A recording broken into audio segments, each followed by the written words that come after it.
Hello. स्वागत है आप सभी का GKRWA स्टडी पर। मेरा नाम निधि।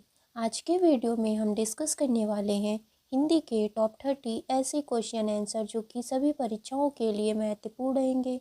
तो आप लोग वीडियो को शुरू से अंत तक ज़रूर देखिएगा और 30 में से कितने क्वेश्चन का आंसर आप सही कर पा रहे हैं, अपना स्कोर हमें कमेंट बॉक्स में ज़रूर बताइएगा। तो चलिए अब हम शुरू करते हैं फर्स्ट क्वेश्चन से।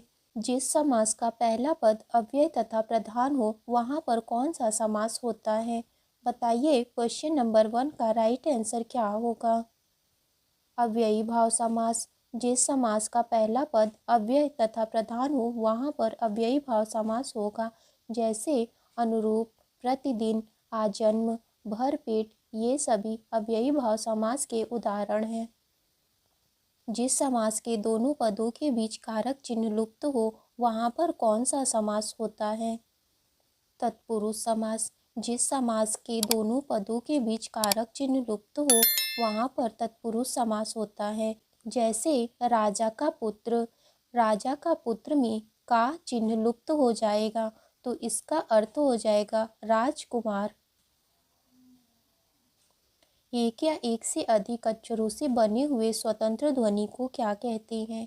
बताइए इसका राइट आंसर क्या होगा? शब्द कहते हैं। एक या एक से अधिक अक्षरों से बनी हुई स्वतंत्र ध्वनि को शब्द कहते हैं। चतुरानन में कौन सा समास है? बताइए चतुरानन में कौन सा समास है? बहुव्रीहि समास। चतुरानन में बहुव्रीहि समास है और इसका समास विग्रह होगा। चार है आनंद जिसको वह, अर्थात ब्रह्मा जी। गोपाल में कौन सा समास है? बताइए गोपाल में कौन सा समास है? इसमें भी बहुव्रीहि समास होगा और इसका समास विग्रह है गो को पालने वाला, अर्थात श्री कृष्ण जी। विद्यार्थी में कौन सा समास है? बताइए विद्यार्थी में कौन सा समास है? तत्पुरुष समास। विद्यार्थी में षष्ठी तत्पुरुष समास है और इसका समास विग्रह होगा विद्या का अर्थी। इनमें संयुक्त व्यंजन कौन सा है? बताइए इनमें से कौन सा व्यंजन संयुक्त व्यंजन है? ज्ञ। ज्ञ संयुक्त व्यंजन है। संयुक्त व्यंजनों की संख्या 4 होती है। छ, त्र, ज्ञ और श्र। निम्नलिखित में से कौन स्वर नहीं है? बताइए इनमें से कौन सा स्वर नहीं है? इय। इय स्वर नहीं है, जबकि अ, उ, ए ये तीनों स्वर हैं। स्वरों की संख्या 11 होती है। हर वर्ग का दूसरा और चौथा व्यंजन क्या होता है? बताइए इसका राइट आंसर क्या होगा? महाप्राण। हर वर्ग का दूसरा और चौथा व्यंजन महाप्राण कहलाता है। जैसे ख और घ। हर वर्ग का पहला, तीसरा और पांचवा व्यंजन क्या होता है? बताइए हर वर्ग का पहला, तीसरा और पांचवा व्यंजन क्या होता है? अल्प प्राण। हर वर्ग का पहला, तीसरा और पांचवा व्यंजन अल्प प्राण कहलाता है। जैसे क वर्ग का पहला व्यंजन क और तीसरा व्यंजन ग और पांचवा व्यंजन अंग है। सूर्यास्त में प्रयुक्त संधि का क्या नाम है? बताइए सूर्यास्त में कौन सी संधि है? स्वर संधि। सूर्यास्त में स्वर संधि है और इसका संधि विच्छेद होगा सूर्य धन अस्त। इत्यादि में प्रयुक्त संधि का क्या नाम है? बताइए इत्यादि में कौन सी संधि है? यड़ संधि। इत्यादि में यड़ संधि है और इसका संधि विच्छेद होगा इति धन आदि। मैंने आपको कई बार यड़ संधि को पहचानने का ट्रिक बताया है, तो इसका आंसर आपको कमेंट बॉक्स में ज़रूर बताना है। शयन में प्रयुक्त संधि का क्या नाम है? बताइए शयन में कौन सी संधि है? अयादि संधि। शयन में अयादि संधि है और इसका संधि विच्छेद होगा से धन अन। देखिए अयादि संधि को हम कैसे पहचानते हैं। इसमें अधिकतर 3 अक्षर का शब्द होता है और ऊपर कोई भी मात्रा नहीं होती। निर्विरोध में प्रयुक्त संधि का क्या नाम है? बताइए निर्विरोध में कौन सी संधि है? विसर्ग संधि। निर्विरोध में विसर्ग संधि है और इसका संधि विच्छेद होगा नि धन विरोध। कुंजर किसका पर्यायवाची शब्द है? बताइए इसका राइट आंसर क्या होगा? हाथी का। कुंजर हाथी का पर्यायवाची शब्द है और हाथी के अन्य पर्यायवाची शब्द गज, करी, नाग, दंती और वारण है। जात रूप किसका पर्यायवाची शब्द है? बताइए जात रूप का पर्यायवाची शब्द क्या होगा? सोना। जात रूप सोना का पर्यायवाची शब्द है और सोना के अन्य पर्यायवाची शब्द कंचन, सुवर्ण, ताम्रश और स्वर्ण है।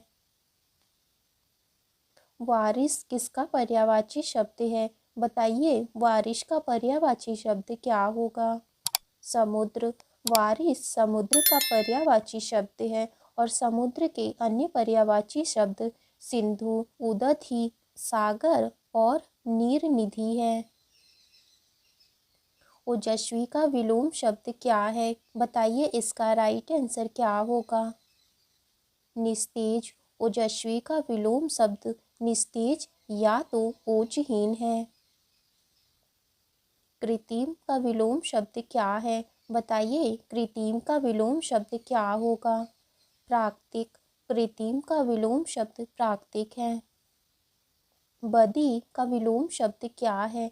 बताइए बदी का विलोम शब्द क्या होगा? नेकी। बदी नेकी का विलोम शब्द है। चंद्रकांता उपन्यास किसकी है? बताइए चंद्रकांता किसकी उपन्यास है? देवकीनंदन खत्री। चंद्रकांता उपन्यास देवकीनंदन खत्री की है। रानी केतकी की कहानी के कहानीकार कौन है? बताइए इसका राइट आंसर क्या होगा? इंशा अल्लाह खान। इंशा अल्लाह खान की कहानी है रानी केतकी की कहानी। पंच परमेश्वर के कहानीकार कौन है? बताइए पंच परमेश्वर किसकी कहानी है? प्रेमचंद्र की। पंच परमेश्वर प्रेमचंद्र की कहानी है। निम्न में से कौन सा शब्द विशेषण है? बताइए इनमें से कौन सा शब्द विशेषण है? मोटा। मोटा शब्द विशेषण है। मूछ मुड़ाना का क्या अर्थ है? बताइए मूछ मुड़ाना इसका क्या अर्थ है? हार मानना। मूछ मुड़ाना इसका अर्थ है हार मानना। मेरा बेटा आशीष मेरी आंखों का तारा है, इस मुहावरे का क्या अर्थ है? बहुत प्रिय। आंखों का तारा इस मुहावरे का अर्थ है बहुत प्रिय। कपटी मित्र के लिए सही मुहावरा क्या है? बताइए इसका राइट आंसर क्या होगा? ऑप्शन बी इसका राइट आंसर है। कपटी मित्र इस मुहावरे का अर्थ है आस्तीन का सांप। आड़े समय पर काम आना का क्या अर्थ है? मुसीबत में सहायक होना। आड़े समय पर काम आना इसका अर्थ है मुसीबत में सहायक होना।